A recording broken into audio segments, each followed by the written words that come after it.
Selanjutnya Pak Rahmat Saleh dari PKS. Makasih Bu Pimpinan.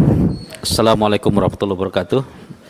Saya Rahmat Saleh, kebetulan dari Dapil Sumatera Barat, salah satu provinsi yang terdampak banjir pada hari ini. Pertama, kami atas nama masyarakat Sumatera Barat tentu mengucapkan terima kasih kepada Ibu Ketua Pimpinan yang langsung hadir ke seluruh tempat bencana terutama Sumatera Barat bersama pimpinan yang lain yang alhamdulillah hadir juga. Kemudian Pak Menteri yang kami hormati, tadi di awal Pak Menteri mengutarakan data yang seolah menampilkan bahwa sudah terjadi data penurunan deforestasi dari tahun ke tahun. Dan pesan yang kita tangkap itu menguatkan bahwa Kementerian Kehutanan dalam hal ini masih menganggap bahwa penyebab utama banjir itu bukanlah deforestasi atau masalah pembalakan hutannya. Ini kemarin juga ada pernyataan dari pejabat kementerian. Kita ingin menyampaikan data ya, periode 2016 sampai 2025 itu hampir 1,4 juta hektar di Aceh, Sumatera Utara, Sumatera Barat itu deforestasi untuk aktivitas 631 perusahaan pemegang izin tambang, HGU sawit, BPPH, geotermal, izin PLTH dan juga yang lain-lain. Nah, ini angka yang besar Pak Menteri ya. Oleh karena itu kalau kita berbicara mungkin tadi data di akhir ini kemudian itu kita anggap deforestasi bukanlah penyebab, itu menurut kita adalah sesuatu yang salah untuk kita sampaikan kepada masyarakat. Kita berharap tentu jangan sampai di tengah kondisi-kondisi yang sekarang masyarakat sedang berduka, hampir 765 per jam 10 kemarin itu sudah meninggal, 650 belum ditemukan. Kemudian kita pejabat mengeluarkan pernyataan-pernyataan yang menyakiti hati masyarakat. Kemudian ini juga ada data lahan luas lahan kritis kita itu hampir 12,7 juta hektar, itu tahun 2024. Tentu kita juga ingin tahu nih apa ke depan langkah Pak Menteri untuk penanganan lahan kritis ini sehingga potensi dampak pada bencana alam seperti banjir yang longsor terjadi sekarang itu tidak terjadi lagi gitu ya. Nah, kemudian juga kalau seandainya deforestasi ini dianggap bukan penyebab utama banjir ya, kita juga ingin menyampaikan bahwa dari tahun ke tahun ya, data Kementerian Kehutanan nilai ekspor terkait industri kehutanan termasuk dari Sumatera Barat itu terus meningkat ya. Kita punya data ada 5 perusahaan besar di Sumatera Barat sekarang itu yang itu jumlahnya dari bulan ke bulan kita evaluasi tahun ini hasil hutan yang diproduksi itu semakin meningkat. Nah, nanti insya Allah datanya akan kita berikan ya. Tidak usah kita sebutkan PT-nya, tapi ini menurut kita adalah sesuatu hal yang juga menyumbang besar terhadap bencana-bencana banjir ini. Nah, oleh karena itu, Bapak-Bapak dari kementerian dan teman-teman semua, di sisi lain ada regulasi yang mungkin tidak putus dikisah di Komisi 4, termasuk dalam hal ini adalah Undang-Undang Cipta Kerja yang sudah disahkan, itu yang menyebabkan juga terjadinya kurang kemampuan kita dalam pengendalian pembalakan hutan ini.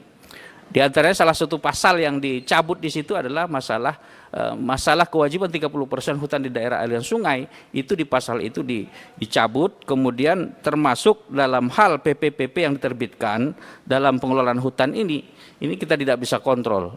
Oleh karena itu mungkin kita dari Kementerian Kehutanan itu juga bisa menyampaikan nanti di rapat-rapat Menko atau yang lain, itu perlu nggak kita evaluasi Undang-Undang Cipta Kerja yang menyebabkan kontrol kita terhadap pelanggaran pembalakan hutan ini tidak bisa kita lakukan. Pak Menteri dan pimpinan yang kami hormati, kami fraksi PKS mengapresiasi kedatangan Pak Presiden ya, langsung turun tangan. 1 hari setelah Bu Ketua turun ke Sumatera Barat, hari berikutnya Pak Presiden datang. Yang menarik, ini tentu menjadi pengobat bagi masyarakat yang kena banjir. Kita mendengarkan bahwa Pak Presiden menyampaikan bahwa uang-uang yang dimaling oleh para maling-maling yang terjadi di negara ini, itu akan beliau ambil kemudian akan dibantu untuk Sumatera Barat dan juga provinsi yang lain. Itu pernyataan beliau. Dan kita bangga dengan itu. Dan salah satu fakta sekarang Pak Menteri, kita ingin menyampaikan bahwa sekarang itu hampir ratusan ribu hektar kebun sawit yang mereka itu melanggar di atas HGU mereka, yang mereka menanam di atas kawasan hutan. Misalnya di Agam sekarang. Agam itu wilayah terparah di Sumatera Barat, ada satu kampung itu terbenam, Pak Menteri. Di situ ada Satgas PHK tertibkan aktivitas ilegal seluas 3.043 hektar di cagar alam meninjau. Di Sumatera Utara juga seperti itu. Ada sekitar 47.000 hektar sawit yang berada di padang lawas dan itu juga sudah disita oleh PHK, Satgas PHK. Oleh karena itu, dalam momen ini kami ingin menyampaikan, ini kebun sudah dikuasai oleh negara. Dari hasil penyitaan terhadap pembalak-pembalak, kemudian bajingan-bajingan yang mereka itu menanam sawit di luar HGU di kawasan hutan. Dan ini perlu diambil, jual itu semua ladang, kemudian berikan itu untuk pembangunan infrastruktur yang hampir belasan triliun di 3 provinsi ini. Jangan sampai sekarang di tengah TKD yang sedang menurun dari pemerintah pusat ke daerah, dihantam lagi oleh bencana banjir, kemudian diberikan lagi ke daerah untuk membangun, itu tidak bisa. Oleh karena itu, ini ada kesempatan bagi kita untuk mengambil alih aset itu yang sudah dipegang oleh negara, kemudian berikan itu kepada wilayah masyarakat kita. Pak Menteri yang kami hormati, perlu kami sampaikan bahwa mereka itu sudah menikmati hasil puluhan tahun, menuai hasil sawit yang berada di kawasan hutan. Sekarang hampir 2,3 juta penduduk merasakan dampak banjir, mereka enak-enak tidur di Singapura sana. Kita tahu perusahaannya. Mereka tinggal di luar negeri, tapi uang mereka keruk, kemudian sekarang masyarakat menikmati banjir.